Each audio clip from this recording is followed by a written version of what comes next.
नमस्कार, आप देख रहे हैं हमारा खास कार्यक्रम मुद्दा और आपके साथ मैं हूं निशा रौतेला। सरकारी एजेंसियों के छापे से लगातार एक चर्चा सुर्खियों में बनी हुई है कि सरकारी एजेंसियों का केंद्र सरकार गलत इस्तेमाल कर रही है। लगातार विपक्ष आरोप लगा रहा है कि केंद्र सरकार सरकारी एजेंसियों का दुरुपयोग कर विपक्ष की आवाज को दबाने का काम कर रही है और लगातार सरकारी एजेंसियों की छापेमारी के बाद बयानबाजियों का दौर जारी है। आपको बता दें कि कांग्रेस के महाधिवेशन में कांग्रेस के राष्ट्रीय अध्यक्ष मल्लिकार्जुन खड़गे ने कहा था कि 90% सरकारी एजेंसियों का उपयोग कांग्रेस के लिए किया गया है। और इससे पहले अगर बात देश के प्रधानमंत्री की कर ली जाए तो उन्होंने राष्ट्रपति के अभिभाषण के दौरान यह कहते हुए उन्हें सुना गया था कि ईडी की कार्रवाई ने सारे विपक्ष को एक करके रख दिया है। और अगर बात अभी की कर ली जाए तो लगातार ईडी सीबीआई के छापे लगातार जारी हैं और ये छापे ऐसे समय पर हो रहे हैं जब विधानसभा और लोकसभा के चुनाव सर पर है। ऐसे में विपक्ष का पूरा ध्यान ईडी और सीबीआई के छापों पर लगा है, जिसका सीधा फायदा बीजेपी उठाती हुई नजर आ रही है। अगर देखा जाए तो इस समय ईडी और सीबीआई पूरी तरह से विपक्ष के पीछे पड़ी है।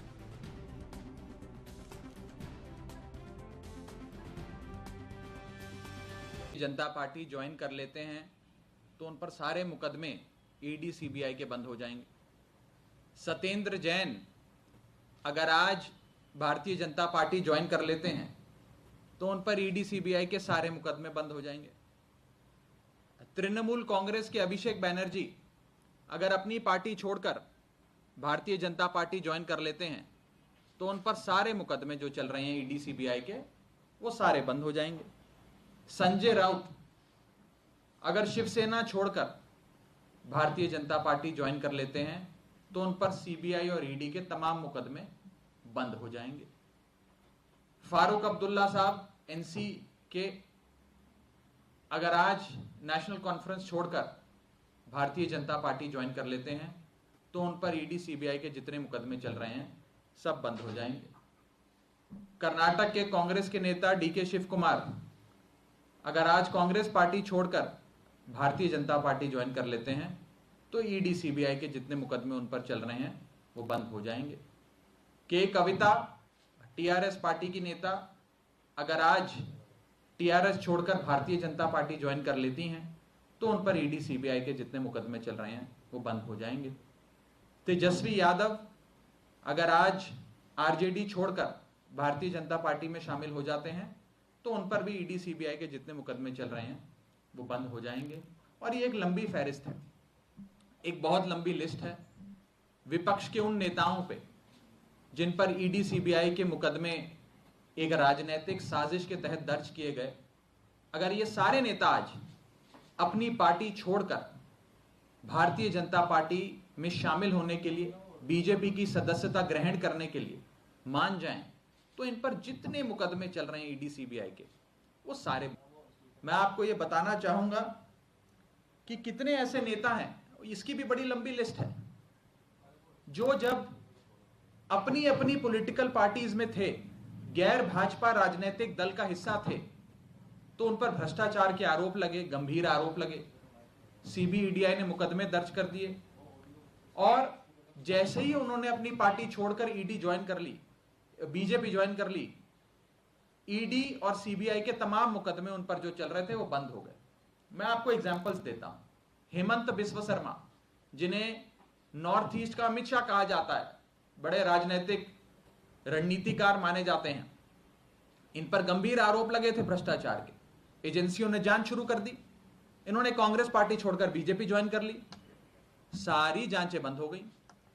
शुभेंदु अधिकारी बंगाल में हुए कथाकथित शारदा चिटफंड घोटाले के प्राइम अक्यूज कहे जाते थे, मुख्य अभियुक्त कहे जाते थे, उन्होंने ममता बनर्जी की पार्टी छोड़ दी, तृणमूल कांग्रेस का दामन छोड़कर बीजेपी का दामन थाम लिया, सारी जांचें उनके खिलाफ बंद हो गई। Z+ सिक्योरिटी अलग से उन्हें रिटर्न गिफ्ट के तौर पे। नारायण राणे महाराष्ट्र के दिग्गज नेता हुआ करते थे, बड़े बड़े पदों पे रहे, बड़े मंत्री के तौर पे भी रहे, उन पर भ्रष्टाचार के कई मुकदमे दर्ज हुए। सीबीआई, ईडी, तमाम एजेंसियों ने जांच शुरू कर दी, उन्होंने अपनी पार्टी छोड़कर भारतीय जनता पार्टी ज्वाइन कर ली, उन पर तमाम मुकदमे जो चल रहे थे वो सारे बंद हो गए। और एक लंबी लिस्ट है, ये लिस्ट खत्म नहीं होती है। मुकुल रॉय बंगाल के नेता थे, ममता बनर्जी की पार्टी में थे, उन्होंने तृणमूल कांग्रेस छोड़कर भारतीय जनता पार्टी ज्वाइन कर ली, उन पर तमाम मुकदमे जो चल रहे थे वो बंद हो गए। इसी तरह अगर आज मनीष सिसोदिया जी, सत्येंद्र जैन जी, तेजस्वी यादव, संजय राउत, फारूक अब्दुल्ला, के कविता, ये तमाम नेता अगर अपनी अपनी पार्टियां छोड़कर भारतीय जनता पार्टी में शामिल हो जाते हैं तो इन पर जितने मुकदमे चल रहे हैं, इनकम टैक्स के हों, पुलिस के हों, सीबीआई के हों, ईडी के हों, वो तमाम मुकदमे बंद हो जाएंगे। भारतीय जनता पार्टी एक ऐसी वॉशिंग मशीन है जो बिना डिटर्जेंट पाउडर के ही दमदार सफाई देती है। एक तरफ से कथाकथित भ्रष्टाचारी डालो और दूसरी तरफ से क्लीन चिट निकलती है। ये बीजेपी आज एक वॉशिंग मशीन बन गई है। एक तरफ मनीष सिसोदिया जी का उदाहरण है, जिन पर अगस्त 2022 में सीबीआई ईडी ने मुकदमे दर्ज करे। अगस्त 2022 से लेकर आज मार्च 2023 तक मनीष सिसोदिया जी के घर पर रेड करी, उनके पैतृक गांव पर रेड करी, उनकी। इस पूरे मुद्दे पर चर्चा करने के लिए दो खास मेहमान इस वक्त हमारे साथ जुड़ चुके हैं। सबसे पहले आपका परिचय उनसे करवा देती हूं। बीजेपी से नेता प्रदीप भटनागर जी इस वक्त हमारे साथ जुड़ चुके हैं और वहीं आपसे प्रवक्ता अनूप पांडे जी इस वक्त हमारे साथ जुड़ चुके हैं। आप दोनों का बहुत बहुत स्वागत है एनबी न्यूज पर। प्रदीप जी, क्यों लगातार विपक्ष ये कह रहा है कि आप सरकारी एजेंसियों का गलत इस्तेमाल कर रहे हैं और क्यों लगातार विपक्ष ये कह रहा है कि हमारी आवाज जो है दबाई जा रही है? प्रदीप जी। आदमी झूठ का पुलंदा या वो झूठ इकट्ठी करता है तो और बातों का सहारा देता है। अभी मैं सुन रहा था, कोई आप स्टेटमेंट किसी नेता की सुनवा रहे थे, मैं थोड़ा समझ नहीं पाया था। राघव चड्ढा की स्टेटमेंट थी वो। हाँ, राघव चड्ढा वही है ना जो Z+ सिक्योरिटी पंजाब से और करीब 70 पुलिसकर्मी आगे पीछे पायलट लेके घूमते हैं, वही राघव चड्ढा है शायद। ये वही राघव चड्ढा है जिन्होंने पंजाब के चुनाव में ढेर सारा पैसा इकट्ठा करा था और टिकट बेचने का काम किया, वही राघव चड्ढा शायद बोल रहे थे। पहली चीज देखिए, इन्होंने अभी राघव चड्ढा जी को सुन रहा था, राघव चड्ढा ने कितने सारे नाम गए, सुवेंदु अधिकारी और क्या नाम है, स्मित शर्मा जी और येदियुरप्पा जी। एक शराब माफिया गैंग को बचाने के लिए पिछली हिस्ट्री को लेके सारे के सारे आम आदमी पार्टी के जितने भी प्रवक्ता और नेता हैं वो पिछले उदाहरण देने में लगे हैं, नए उदाहरण में कुछ नहीं है बोलने के लिए। क्या इन लोगों को ये नहीं पता कि शुभेंदु अधिकारी अभी भी कुछ टाइम पहले पेश हुए थे और वो जांच में पेश हुए थे, कोर्ट में पेश हुए थे। इन्होंने भी शर्मा जी जितने भी बात करी, क्या सब न्यायालय प्रणाली से नहीं निकल के आए? क्या ये जो बताते हैं महान बलिदानी क्रांतिकारी शहीद मनीष सिसोदिया जी के लिए जो इतनी बड़ी फील्डिंग कर रहे हैं, झूठों का पुलंदा बांध रहे हैं, उनकी भगत सिंह से कंपैरिजन कर रहे हैं? इन्हें शर्म नहीं आती? आपने अगर कुछ नहीं किया, आप दूध के धुले हैं और आप कट्टर ईमानदार हैं, तो आप सब्र कीजिए ना। जब न्यायालय में चीजें चली गई हैं तो न्यायालय प्रणाली पे आपको विश्वास नहीं है, उस पर एतबार कीजिए। सत्येंद्र जैन जो इनके मंत्री थे, जेल मंत्री जो जेल चले गए, तो बहुत कट्टर ईमानदार इस्तीफा क्यों दे दिया? कट्टर ईमानदार मुख्यमंत्री, बलिदानी मुख्यमंत्री, क्रांतिकारी मुख्यमंत्री, बलिदान, उन्होंने क्यों दे दिया इस्तीफा? थोड़ा जवाब दे इस बात का। क्योंकि जो तथ्य थे और सबूत मिटाने का काम किया वो कभी नहीं बताते। मनी लॉन्ड्रिंग करी जिस मंत्री ने, जो जेल में अब तक जमानत थी, अरे भाई 9 महीने जमानत नहीं हुई, कारण तो बताओ। कोर्ट तो किसी का नहीं, न कि सरकार का, कोर्ट तो अपने प्रणाली चलता है। वो क्यों नहीं जमानत मिली अभी तक, वो तो बता दीजिए। ठीक है, आप कह रहे हैं भारतीय जनता पार्टी ने जी उन्हें जबरदस्ती फंसा दिया, जेल भिजवा दिया। ये लोग तो वो है कि पीछे आदरणीय मनीष जी को इन्होंने क्लीन चिट दे दी थी, खुद मनीष जी ने, और मनीष जी के मंत्रिमंडल ने कुल क्लीन चिट दे दी थी कि देखिए मुझे सीबीआई क्लीन चिट दे दी, फिर भी जेल चले गए। तो ये सब जो है, ये देश माफिया, देश बेचने वालों को बचाने के लिए सब एकजुट हुए हुए हैं। अभी लालू जी का उदाहरण दे रहे थे, उसके बाद फारूक अब्दुल्ला का उदाहरण दिया। क्यों? सबने कमाई करी है, जनता के पैसे को लूटा है, घर भरे हैं। तो लगातार आपको बता दें कि विपक्ष लगातार एक ही आरोप लगा रहा है कि जो केंद्र सरकार है वो लगातार इसका जो सरकारी एजेंसियां उनका गलत इस्तेमाल कर रही हैं। लगातार विपक्ष आरोप लगा रहा है कि केंद्र सरकार सरकारी एजेंसियों का दुरुपयोग कर विपक्ष की आवाज को दबाने का काम कर रही है। और आपको बता दें कि इस छापेमारी के बाद बयानबाजियों का दौर जारी है। कांग्रेस के महाधिवेशन में कांग्रेस के राष्ट्रीय अध्यक्ष मल्लिकार्जुन खड़गे ने कहा था कि 90% सरकारी एजेंसियों का उपयोग कांग्रेस के लिए किया गया है। और इससे पहले अगर बात देश के प्रधानमंत्री की कर ली जाए तो देश के प्रधानमंत्री ने भी राष्ट्रपति के अभिभाषण के दौरान ये कहते हुए उन्हें सुना गया था कि ईडी की कार्रवाई ने सारे विपक्ष को एक करके रख दिया है।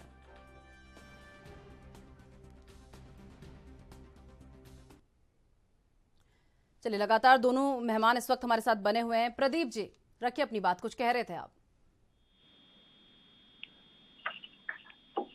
मेरी आवाज आ रही है? हाँ प्रदीप जी, आ रही है आपकी आवाज। हाँ। मैं यही कहना चाह रहा था कि मैं तो आपके माध्यम से कहता हूँ, जाइए चुनाव में 2024 भारतीय जनता पार्टी ने सीबीआई का, ईडी का, ईडी का नाजायज फायदा उठाया जो किया। बताइएगा कि क्यों हुआ, क्या ना, और फिर यहाँ पे लिए कार्रवाई की जाए, बताइए। हम लोगों ने हमारी बताइएगा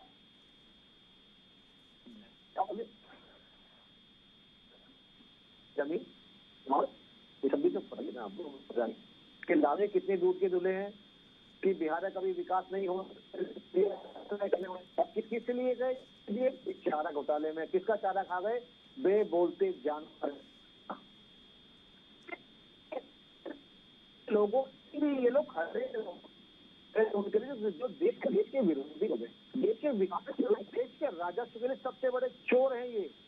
लाखों लाख करोड़ रुपए जो इनके पास निकल रहे हैं वो जनता देखने देगी क्या? एएनबी न्यूज जो है या और जितने चैनल हैं। चलिए ठीक है प्रदीप जी, थोड़ा देर आपको यहाँ पर रुकना चाहूंगे। अनूप जी भी हमारे साथ जुड़ चुके हैं।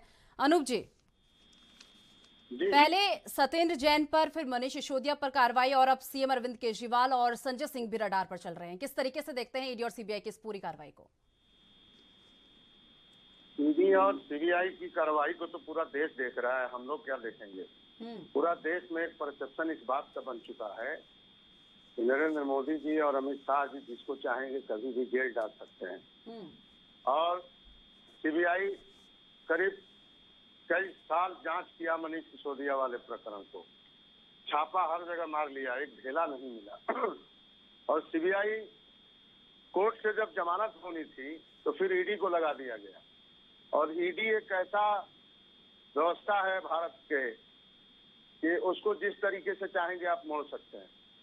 अब ईडी जांच दिखाएगी, जब कोर्ट में तारीख होगा ईडी बोलेगी अभी और जांच करना है, कोर्ट मजबूर होकर टाइम दे देगा और ये लोग टाइम खींचते रहेंगे। यही सत्येंद्र जैन के मैटर में हुआ कि ईडी हमेशा बोलती है कि हम जांच कर रहे हैं, अभी जांच चल रही है, अभी जांच चल रही है।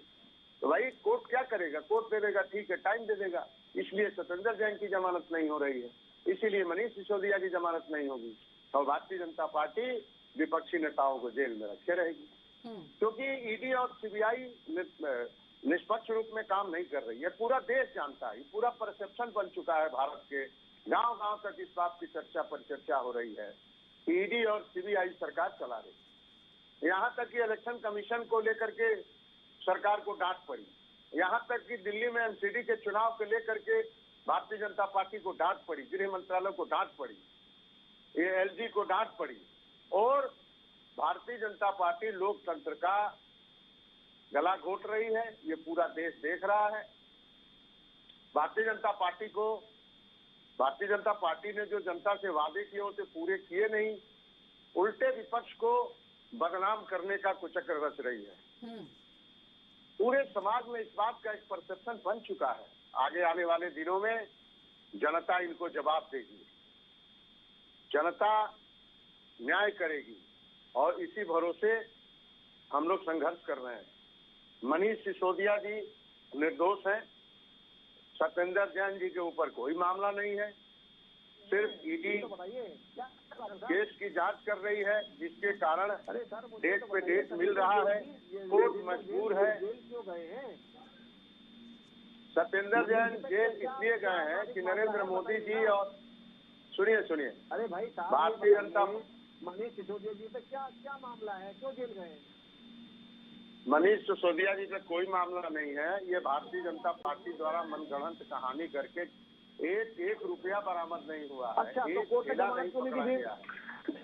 तो क्यों कुछ कराई नहीं? तो शायद आपको पता नहीं है, शायद आपको पता नहीं है, इसकी जानकारी जरा विधिक राय लीजिएगा। ईडी एक स्पेशल सेल है भारत सरकार की, उपक्रम है जो जांच करती है, जो लेन देन होता है उसमें उसके लिए टाइम बाउंड नहीं है कि कोर्ट में 90 दिन के अंदर अपना चार्जशीट सबमिट करेगी। उसको पंडित जी 130-140 करोड़ की जनता में क्या केवल आदरणीय मनीष सिसोदिया जी मिले? प्रोसीडिंग नहीं पता है तो प्रोसीडिंग थोड़ा समझ लीजिए। देखिए, प्रोसीडिंग ये है कि कोर्ट में जब कोई क्राइम होता है तो पुलिस 90 दिन के अंदर हर हाल में चार्जशीट दाखिल करती है। सीबीआई का भी है कि इतने दिन में चार्जशीट दाखिल कर देगी। ईडी का अनलिमिटेड है, ईडी जब चाहेगी तब चार्जशीट दाखिल करेगी। जब तारीख पड़ेगा कोर्ट में बोल देगी कि अभी जांच पेंडिंग में है, डेट मिल जाएगा, टाइम बढ़ता रहेगा। यही सत्येंद्र जैन जी के मामले, सत्येंद्र जैन जी को भैया 300 दिन होने वाले। चलो आप तो 90 दिन की बात है। सत्येंद्र जैन को 300 दिन होने वाले हैं। अरे कौन आप तो 90 दिन की बात कर रहे हो। सत्येंद्र जैन को 300 दिन होने वाले, तो क्यों जमानत नहीं मिली? आप तो 90 दिन की बात कर रहे हो क्या? हेलो, कुछ प्रोसीडिंग पता है आपको? हेलो, चलिए ठीक है। प्रदीप जी, राघव चड्ढा कह रहे हैं कि विपक्ष के जितने भी लोग जिन पर ईडी और सीबीआई की कार्रवाई चल रही है, अगर ये लोग बीजेपी ज्वाइन कर देते हैं तो इन पर जो ईडी और सीबीआई की कार्रवाई है वो बंद हो जाएगी। क्यों? देखिए, ये लोग जो है ये बातें कर रहे हैं भ्रमित करने वाली। आप बताइए, चन्नी जी जो पूर्व पंजाब के मुख्यमंत्री हैं और वो भी आय से अधिक संपत्ति के मामले में, रेत माफियाओं के मामले में फंसे हुए हैं और उन पे भी जांच चल रही है, उन पे भी इंक्वायरी चल रही है। जब तक आप पे पुख्ता सबूत नहीं होंगे आप क्यों गिरफ्तार कर लेंगे? कोई सीबीआई या ईडी कोई ऐसी संस्थान है? कोई मजाक है? कोई पुलिस है? ये कोई प्राइवेट एजेंसियां हैं? जब तक चीजें मजबूत नहीं होगी, आप एक जो अपने क्षेत्र का या अपने पार्टी का एक प्रमुख आदमी, एक लीडर है, आप उस पर कैसे हाथ डाल सकते हैं? चन्नी जी क्यों फंसे हुए हैं? पी चिदम्बरम साहब क्यों जमानत 19 दिन में हुई, क्यों फंसे थे? उनके बेटे क्यों गए थे? ना तो राहुल गांधी जी और सोनिया जी, उनको तो बुलाया भी नहीं था ईडी में, तो इससे पहले जमानत ले ली हाईकोर्ट से जाके। क्यों ले ली थी जी, जब आपने कुछ किया नहीं थी? तो ये सब चीजें जनता का चिल्ला चिल्ला के बताना चाह रहे हैं कि देखिए हम लोग सुथरे हैं, हम साफ सुथरे हैं और कुछ नहीं है इसके सिवा। अभी मैंने पूछा, अभी आपके साथ जो आम आदमी पार्टी के जो प्रवक्ता जी बैठे हैं, कि भाई आप तो 90 दिन की प्रोसीजर की बात कर रहे थे और उन्हें तो 300 दिन हो गए। मैं तो आपकी बात बड़ी कर रहा हूँ, क्यों नहीं हुए? क्योंकि मनी लॉन्ड्रिंग का मामला है। आपने जो देश के लिए जो टैक्स की चोरी करी उसका मामला है। आप मनीष जी की बात करें, क्या कोर्ट जो है, न्यायालय जो है, सरकार के कहने पे चलता है? ये कह रहे हैं चीज है कहती रहेगी कि भाई क्या नाम, अभी जांच चल रही है और उसमें काम हो जाएगा। एक सब झूठ बोलने वाली चीजें जो करते हैं ये लोग, थोड़ी बहुत तो बोलने से पहले सोचना चाहिए कि अगर कोर्ट ने जमानत नहीं दी तो कहीं तो कोई तो कारण होगा नहीं दी। कोर्ट को नहीं दिखता। फिर एक जो है, एक केंद्र शासित प्रदेश का उप मुख्यमंत्री है और बहुत गंभीर आरोप है, तो न्यायालय को नहीं पता जो मेरे आगे कटघरे में खड़े हुए एक दिल्ली केंद्र शासित प्रदेश के उप मुख्यमंत्री, एक सम्मानित आदमी है, एक विधायक है। चलिए ठीक है प्रदीप जी, चलिए ठीक है। प्रदीप जी, अनूप जी, बहुत बहुत धन्यवाद हमारे साथ जुड़ने के लिए और इस पूरे मुद्दे पर हमसे बातचीत करने के लिए। तो फिलहाल मेरे साथ मुद्दा में बस इतना ही। देश दुनिया की तमाम बड़ी खबरों के लिए देखते रहिए एनबी न्यूज़। नमस्कार।